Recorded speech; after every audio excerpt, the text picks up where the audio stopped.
The day I met God. I'm not trying to preach or sway anyone, I'm just going to tell the truth. I got shot 7 times. 7. Should have been more, but bad aim helped. I died at least 3 times, that's clinically. What happened during that time was pretty intense. I'm gonna try and sum it up in a few paragraphs, but words don't really do it. Let's begin. I saw myself from an outside perspective, flying through a dark tunnel. I was a ball of light though, like energy. I was flying super fast. This is all I could recollect for days, me flying through the dark tunnel but nothing more. I was having flashes of what was soon to become full memory, but I pushed them aside as just the morphine messing with my head.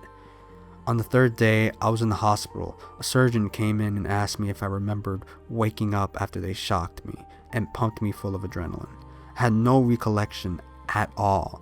He said that I came back, went back down, then came back again screaming, "No, no, no, let me go." I still didn't remember. He asked me again in a different tone, telling me he'd seen it before and was curious. He said they had to restrain me even though I was shot twice in the chest and had a jaw and shoulder in pieces. I was fighting hard for something.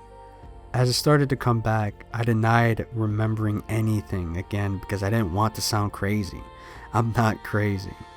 After the tunnel, I was all of a sudden in the most beautiful blue water I'd ever seen. I describe it like a coloring book blue, a shade of blue that only a child might know.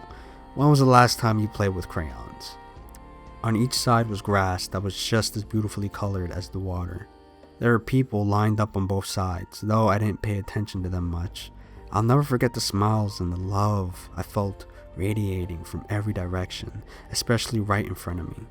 As the end of the water was the most beautiful light I'd ever seen, a sun you could stare directly at.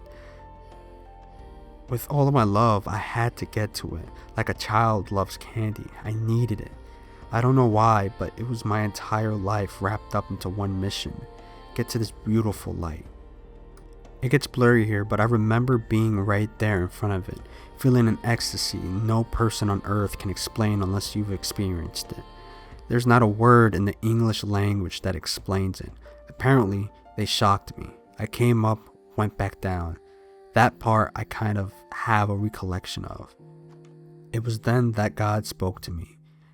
It hit me right in the chest. The words did.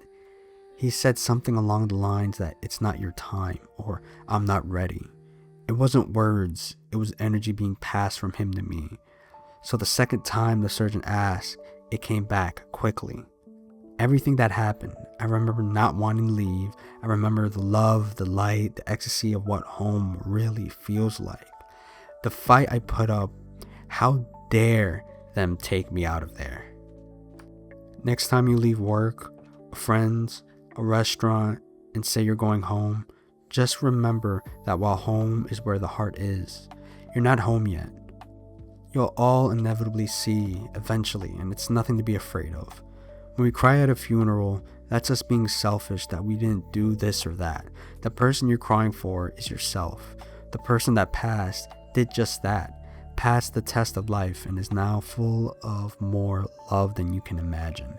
Be happy for them and pray the day you'll see them again. This was a fairly quick story and it is still breathtaking. All of these stories are breathtaking. There's so many, and if you do not believe in a higher power, there's what more else can convince you, to be quite frank. The thing that really captured my attention was what he said in the end. It being selfish, and we grow up not really knowing, or at least most people, not really knowing what's on the other side. I mean, all of us, we don't not know what's on the other side, and just reading these stories, it just, you change. You turn into a different person, and you just end up loving people more and having that be over everything else, because it is truly a beautiful thing, and I feel like I might be going to a funeral soon because I have some family members that are a bit older on the other side, and it's going to be hard to try to let them go.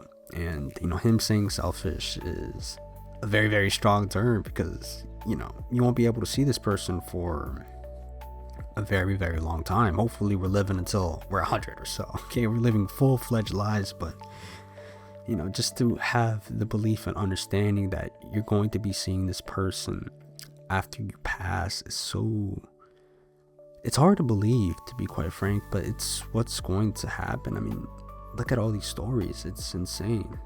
When you read a lot of these stories, the number one thing you keep seeing are people not wanting to go back. And that's crazy. The amount of love and energy you feel after leaving this so-called realm of Earth is crazy to really think about. I mean, you can't quite put that into words. And I just hope everyone can find peace and love within themselves, because that is super, super, super strong. The thing that got me shocked is how you got shot 7 times and you survived that. That's crazy. That is absolutely insane. I don't think I've heard of anybody surviving that many shots. I mean, there probably is people out there. There are probably people out there that survived even more than that, to be quite frank with you. And I have this little crazy theory. Let me know if I'm crazy down below, but I think once we pass, we're able to perceive the 4D dimension. Like, we're able to perceive the unperceivable. And we grow up and we get so used to living in this 3D realm where we just can't even fathom anything that's above this. And if you look at the past, you can see that there's been so many NDE stories that have been instilled into religion, instilled into writing, and instilled into so many different things. And it's crazy that a lot of people still do not recognize this. A lot of people are like, it's just the brain doing its thing, right? But how are people able to, experience an NDE and be able to see and know things when they come back that they would have never have known? Like, what's her name? Pam Reynolds? I hope I'm saying her name right. Pam Reynolds is one crazy example.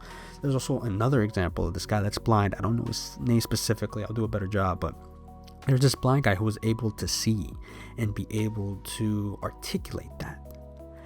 A blind guy was able to articulate something after death, after experiencing a near-death experience. Where? How do you, like, there's no words for this. There really isn't.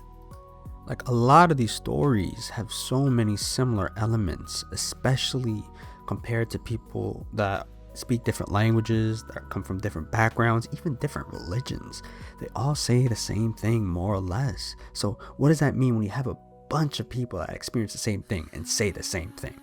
Like, it's not difficult to put together to an accurate understanding. Like, in my life, I would have never thought I would be even saying this, or even be, really believing in afterlife, because I was such a different person before then. And you start reading into these stories and it changes you. It really does. It makes you more spiritual, it makes you more loving, and it really puts you into the moment, because we're just so worried about getting things done super, super, super fast. And I still get that feeling from time to time, but I'm not worried about the end. I'm not worried about death, and that is just so important. It's beautiful, I'll tell you that. Thank you so much for watching. We can't wait to see you in the next video. Have an amazing day.